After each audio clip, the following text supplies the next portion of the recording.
me that was a part of making sure of reaching out initially, the lawyers, this person, that, the label, this dude, make sure everybody was on the phone to kind of get an idea like, yo, what's the issue? What's wrong? You know, and it was just kind of like, I was hot, my man was hot, and it was the conversation wasn't like a, yo, let's reconciliate and be cool and I love you and nah. It was like, now, this is when you and him spoke? Yeah, on the phone. So me and him spoke on the phone. That was either that next day or I think it was that next day. And it was just kind of like, you know, like, yo, man, you got me out here looking crazy. Was that the first time you and him ever spoke just in general? Nah. I've met with Peak at the label before. So you know him from prior conversation? Yeah. Okay. So, but this was the first time that me and him talked specifically about that record. Gotcha. Me and him, right? But so he didn't know you recorded that song, that it existed? Know. Oh, he did? Yeah. But he knew his lyrics. yeah, because that's so sensitive. Yeah, he blacked out. When you get into something with somebody.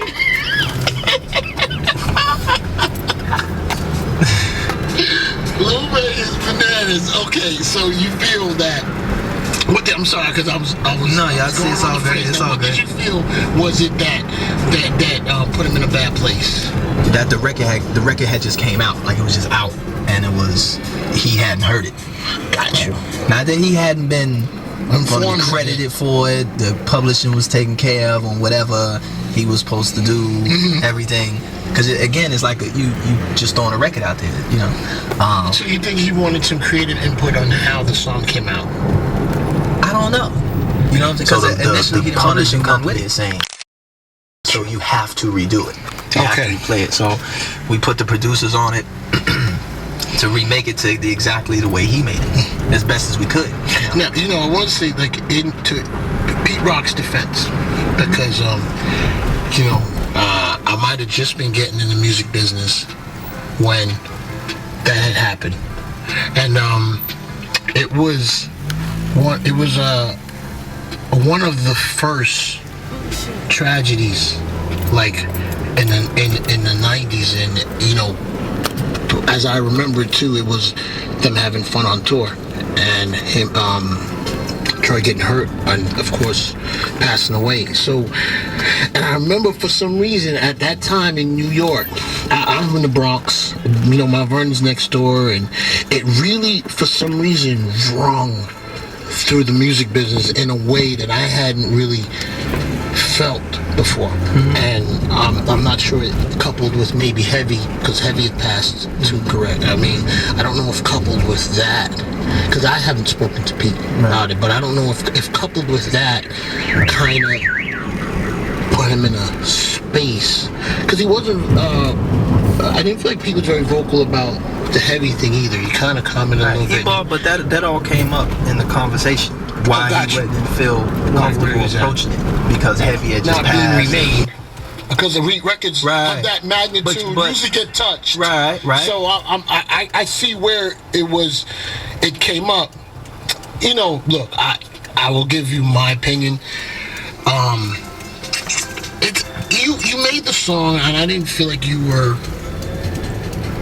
trying to maybe capitalize off a situation. I think you had your own space where you want to be on the record, and where you want to be, and what it was about, and that was that.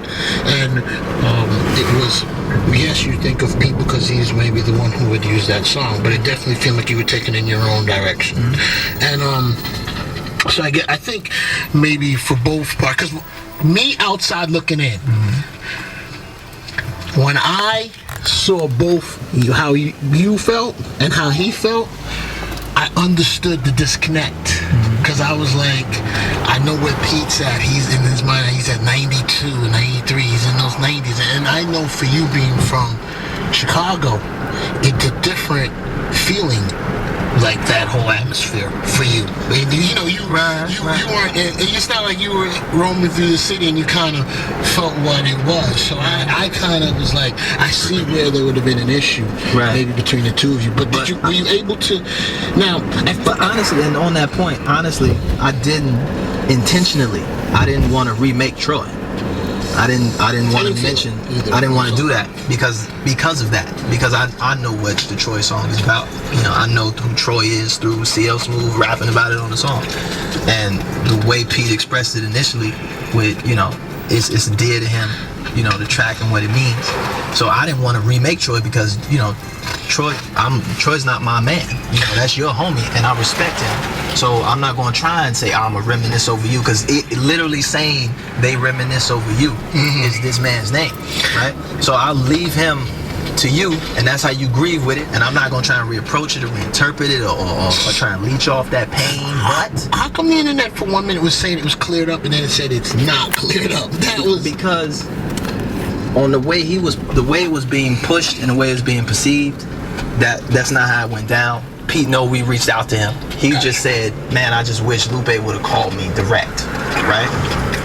It's like, okay, I give you that. This is the first time we talked about it, but what is the rest of this? Where's all the rest of this coming from? Because you act like you hadn't talked to 6 people, or we hadn't reached out to your people to get you in the video. And it's like, and if you would have felt there was an issue, you probably wouldn't have pushed forward like you did push forward. Right. Maybe if you felt you knew more information. Right. It wasn't do or die or die to run with it. You know, it was just kind of the innocent idea came from my partner Chili. He's like, yo man, we need to put out let's put a spin on a classic hip hop record and bring it to the new generation. Let's do that and just pay homage, shed light for a new generation of kids, so they can see that, oh, this was hip hop back here, but it's still relevant, still ill now. Did you feel like some of the internet and some of the bloggers were giving you a hard time because of your past relationship sometime with them? With who? With the old dudes? No, just the internet in general, just bloggers in general. I think it's that shoot from the hip culture, because I crept upon like a blog, and it was more like a conversation. It was a bunch of people in the studio somewhere, and they're like, they do debates, and they debated Lupe Fiasco versus Pete Rock. Everybody had their point of view. And it was just kind of actually said what I said. It wasn't because of, a way about the record. It was like, Pete, you got me looking crazy. You see these blogs are going crazy, and then you just gonna duck out when you knew. And he said it on the phone, like, that was whack. It was a crazy thing for me to do. I know I kind of OD'd. It's like, look, just come out and just say, hey, we talked, XYZ prior to that, and it was just me feeling a little ways. And he could have said that I'm feeling emotional about Heavy, and when it dropped, and they hadn't called me and let me listen, but he didn't do that. And did he didn't do that. And he said on the phone, man, but if I do that, if I recant, I'm gonna look crazy. Quote. It's like, well, so what? We just supposed to leave it like this? Nah, I'm not doing it. Pete, I rock with you, but I can't respect this, because that's not what happened. And then the blogs ran with it and did what they do. But now you used to, well, you know what? It's Hot 97 Funk Flex. I mean, let's play the song now. We got a couple of other things to talk about. Let's play both. Yeah, everything. That was the point. For you to be in mix show, or for you to be in a mix, drop that one. Yeah, hey, you know where that came from? Right here. Let's do it right now. You know what it is. Lupe Fiasco on the building. Let's go. Rosenberg. What is this? A retirement home for basketball players? The combined age of Jason Kidd, Marcus Camby, and